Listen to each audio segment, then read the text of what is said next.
இன்னைக்கு அண்ணாமலையாரை பார்த்தது ரொம்ப ரொம்ப சந்தோஷம். ஏன்னா அவருக்கு பாக்குறதுக்கு காரணமே தேவையில்ல, அவர் கூப்பிட்டா நம்ம வந்துட போறோம். ஏதோ திடீர்னு தோணுச்சு, நேற்றுக்கு டக்குன்னு நான் கிளம்பி வந்துட்டேன். கிரிவலம் நேற்றுக்கு பண்ணோம், அதுவும் நைட்டு மிட் பண்ணோம். ஸோ அது பிரதோஷம் ஒரு விசேஷ நாள் அதுமா பண்ணதுல எனக்கு ரொம்ப ரொம்ப மகிழ்ச்சி. அது அவர் கூப்பிட்டுருக்காரு, இங்க வந்து அவரை பார்க்கறதுல எனக்கு ரொம்ப சந்தோஷம், ஒரு மன நிறைவு இருக்கு. வணங்கான் படம் முடிச்சுட்டு இங்க வந்தேன், கிட்டத்தட்ட ஒரு வருஷத்துக்கு மேல இருக்கும்லன்னா. இப்போ அதுக்கப்புறம் வரணும்னு தோணுச்சு, பட் அவரு வர முடியல. அப்போ கரெக்டா ஷூட்டிங் ஆரம்பிச்சிருச்சு, பிஸியா இருந்தோம். ரெட்டத்தலை படம் முடிஞ்சது. அதுக்கப்புறம் தனுஷ் சார் டைரக்ஷன்ல அகைன் தனுஷ் பிரதர் கூட இட்லி கடை பண்ணோம், அதுவும் முடிஞ்சிருச்சு. இப்போ 2 படமும் ரிலீஸ் ரெடியா இருக்கு. ஸோ டக்குன்னு எனக்கு தோணுச்சு வந்து பண்ணணும்ட்டு வந்தேன், அவரை பார்த்துட்டேன். ரொம்ப ரொம்ப சந்தோஷம். ஏன்னா அது வந்துட்டு போனாலே ஒரு பெரிய மனநிறைவு அண்ட் ஒரு நிம்மதி இருக்கு. ஸோ ரொம்ப ரொம்ப சந்தோஷம். தேங்க்ஸ் அண்ணா. நான் வந்து கேட்டேன், ரொம்ப கூட்டமா இருக்குங்க, வரலாமான்னு. கூப்பிட்டுருக்காரு, உடனே வாங்க அப்படின்னாரு. ரொம்ப ரொம்ப நன்றி அண்ணா. ஸோ ரொம்ப சந்தோஷம். இங்க வந்து அவ்வளோ அழகா இந்த தடவை வந்து பாதை ஃபுல்லா அவ்வளோ அழகா பண்ணி வச்சிருக்காங்க. அண்ட் எல்லாம் நம்ம போக முடியாது, லாஸ்ட் டைம் போக முடியல. ஒரு லிங்கத்தை பார்க்கும் போதெல்லாம் எனக்கு வெளிச்சம் இல்லை. இப்போ இந்த தடவை எல்லா இடத்துலையும் அவ்வளோ அழகா பண்ணியிருக்காங்க. அண்ட் பக்தர்கள் எல்லா மாநிலத்திலேருந்து வராங்க அப்படின்னும் போது ரொம்ப சந்தோஷமா இருக்கு. அது அவரோட பவர். ரொம்ப ரொம்ப சந்தோஷம். Thank you so much. வித்தியாசமான அனுபவம், ரொம்ப தெளிவான ஒரு இயக்குனர். ஸோ நம்ம எல்லாரும், நான் ஒரு ஆக்டரா அவரை பார்த்ததை விட ஒரு இயக்குனரா அவரை வந்து அவர் நம்மளை இயக்கும் போது எனக்கு ரொம்ப ரொம்ப நல்லா இருந்துச்சு. அண்ட் படமும் வந்து ரொம்ப கனெக்ட் ஆகும் எல்லாருக்கும். அண்ட் என்னோட கதாபாத்திரமும் அதில் ரொம்ப அருமையாக அமைஞ்சிருக்கு. ஸோ ரொம்ப சந்தோஷம்.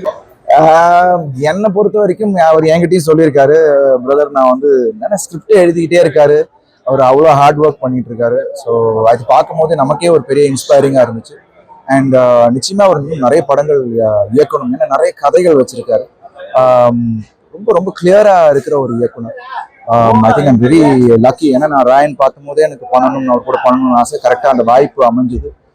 ஸோ இப்போ இட்லி கடை ரொம்ப சந்தோஷமா இருக்கு. நிச்சயமா அது வந்து எல்லாரும் விரும்பத்தக்க ஒரு படமா இருக்கும் அப்படின்ற ஆல்மோஸ்ட் முடிஞ்சிருக்கு. கார்த்தி பிரதர் கூட பேசினேன். இப்போ ஃபர்ஸ்ட் ஃபேஸா வந்து ஐ திங்க் அரங்கத்தை முதல் முடிக்கிறாங்க. இந்த மண்டபம், கல்யாண மண்டபம் ஒன்று கட்டிட்டு இருக்காங்க, ஆடிட்டோரியம், அது முதல் முடியுதுன்னு நினைக்கிறேன். அதுக்கப்புறம் ஃபேஸ் பை ஃபேஸ் முடிக்கிறாங்க.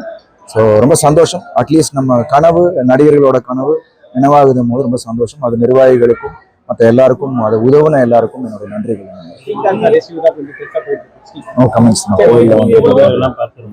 அதான் நான் சொன்னேனே, இந்த ஒரு ஏஜ்ல ஒரு தெளிவா, அதாவது ஒரு பக்குவமான ஒரு இயக்குனரா அவர் இருக்காருன்னும் போது எனக்கு வியப்பா இருந்தது.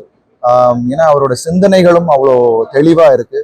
அண்ட் ரொம்ப எமோஷ்னலா நம்ம கல்ச்சரோட கனெக்ட் பண்ணி படங்கள், அவர் கதைகள் அமைக்கிறாரு. அதுவே வந்து ஐ திங்க், ஏன்னா இப்போ எமோஷன்ஸ் தான் முக்கியம் ஒரு கதையில, அதை வந்து ரொம்ப அற்புதமா ஹேண்டில் பண்ணிட்டு இருக்காரு. இட்லி கடையில பொறுத்த வரைக்கும் அது ரொம்ப அவ்வளோ அழகா அவர் ஹேண்டில் பண்ணியிருக்காரு.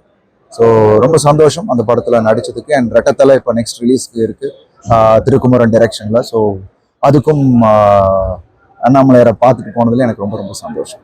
செய்திகளை உடனுக்குடன் தெரிந்து கொள்ள கீழ்கண்ட கேபிள் மற்றும் டிடிஹெச் நெட்வொர்க்குகளில் எம்நாடு செய்தி தொலைக்காட்சியை காணுங்கள். பாதகம் செய்பவரை கண்டால் நாம் பயம் கொள்ளலாகாது பாப்பா. மோதி மிதித்து விடு பாப்பா, அவர் முகத்தில் உமிழ்ந்து விடு பாப்பா. அண்மை செய்திகளை உடனுக்குடன் தெரிந்து கொள்ள இணைந்திருங்கள் எம்நாடு தொலைக்காட்சியுடன்.